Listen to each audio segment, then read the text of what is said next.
नमस्कार दर्शकों, आप देख रहे हैं आपकी आवाज न्यूज। कर्नाटक से इस वक्त एक बड़ी खबर सामने आ रही है। आज कर्नाटक के मुख्यमंत्री ने अपने पद से इस्तीफा देने का ऐलान किया है।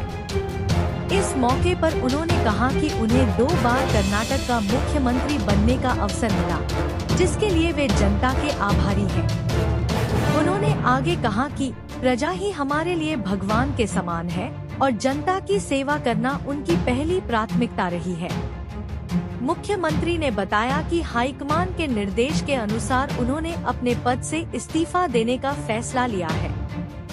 इस घोषणा के बाद कर्नाटक की राजनीति में नई चर्चा शुरू हो गई है।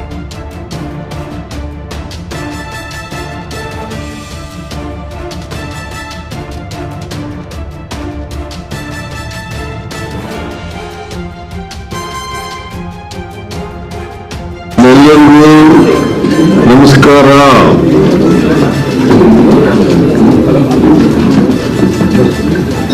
ನಾನು ಮುಖ್ಯಮಂತ್ರಿ ಸ್ಥಾನಕ್ಕೆ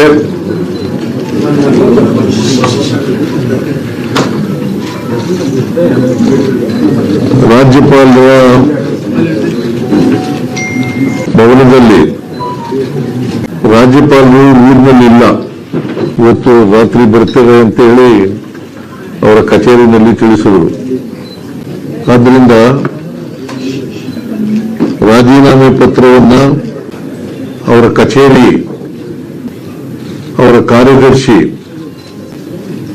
ಅವರ ಬಳಿ ಕೊಟ್ಟಿದ್ದೇನೆ. ನಾನು ಮೊದಲಿಂದಲೂ ಹೇಳ್ತಿದ್ದೆ, ಅನೇಕ ಸಾರಿ ಹೇಳಿದ್ದೀನಿ ಮಾಧ್ಯಮದವರು ಮುಂದೆ ಮತ್ತು ಹೊರಗಡೆ.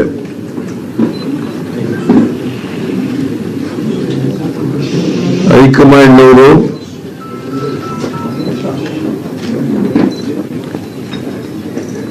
ಯಾವಾಗ ಸೂಚಿಸ್ತಾರೆ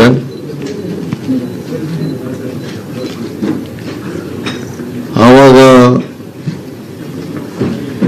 ರಾಜೀನಾಮೆಯನ್ನ ಕೊಡ್ತೇನೆ ಅಂತ ಹೇಳಿದ್ದೆ.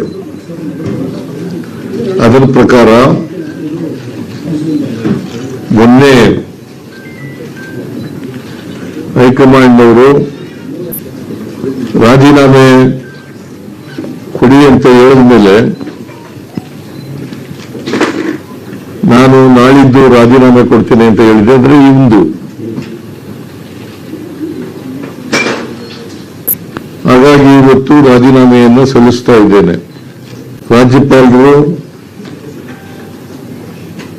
ನನ್ನ ರಾಜೀನಾಮೆ ಪತ್ರವನ್ನು ಅವರು ಬಂದ ಮೇಲೆ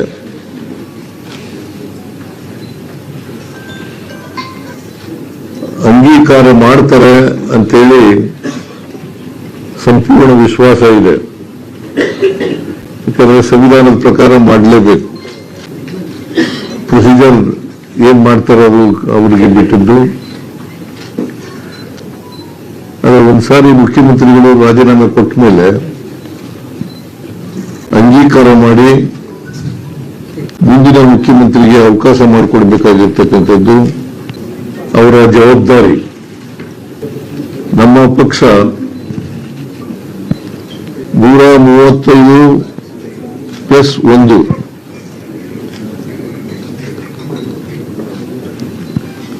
ಸ್ಥಾನಗಳನ್ನು ನಾವು ಪಡೆದಿದ್ದೇವೆ. ಇದರಲ್ಲಿ 2 ಇಂಡಿಪೆಂಡೆನ್ಸ್ ಕೂಡ ನಮ್ಮ ಸರ್ಕಾರಕ್ಕೆ ಬೆಂಬಲವನ್ನು ವ್ಯಕ್ತ ಮಾಡಿದ್ದಾರೆ. ಅದರಿಂದ ನಾವು ಸಂಪೂರ್ಣ ಬಹುಮತದಲ್ಲಿದ್ದೇವೆ. ಅದರಿಂದ ಮುಂದಿನ ಮುಖ್ಯಮಂತ್ರಿಗೆ ಅವಕಾಶ ಮಾಡಿಕೊಡಬೇಕಾಗಿರ್ತಕ್ಕಂಥದ್ದು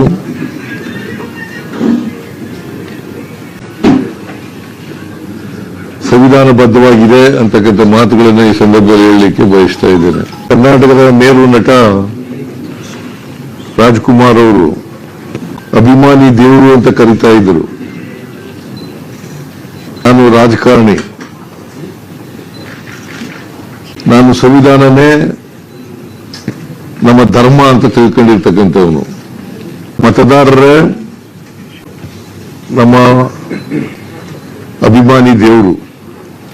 ಕನ್ನಡ ನಾಡಿನ ಕರ್ನಾಟಕದ 7 ಕೋಟಿ ಜನಸಂಖ್ಯೆಯ ಸೇವೆ ಮಾಡತಕ್ಕಂಥ ಅವಕಾಶ ನನಗೆ ಸಿಕ್ಕಿತ್ತು. 2 ಬಾರಿ ಮುಖ್ಯಮಂತ್ರಿ ಆಗ್ತಕ್ಕಂಥ ಅವಕಾಶ ಸಿಕ್ಕಿತ್ತು. 2 ಬಾರಿ ವಿರೋಧ ಪಕ್ಷದ ನಾಯಕನಾಗ್ತಕ್ಕಂಥ ಅವಕಾಶ ಸಿಕ್ಕಿತ್ತು. ಈ ಅವಕಾಶವನ್ನು ಒದಗಿಸಿಕೊಟ್ಟಂತ ಸೋನಿಯಾ ಗಾಂಧಿ ಅವರಿಗೆ, ರಾಹುಲ್ ಗಾಂಧಿ ಅವರಿಗೆ,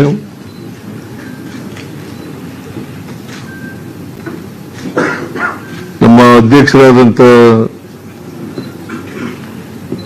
ಮಲ್ಲಿಕಾರ್ಜುನ ಖರ್ಗೆ ಅವರಿಗೆ,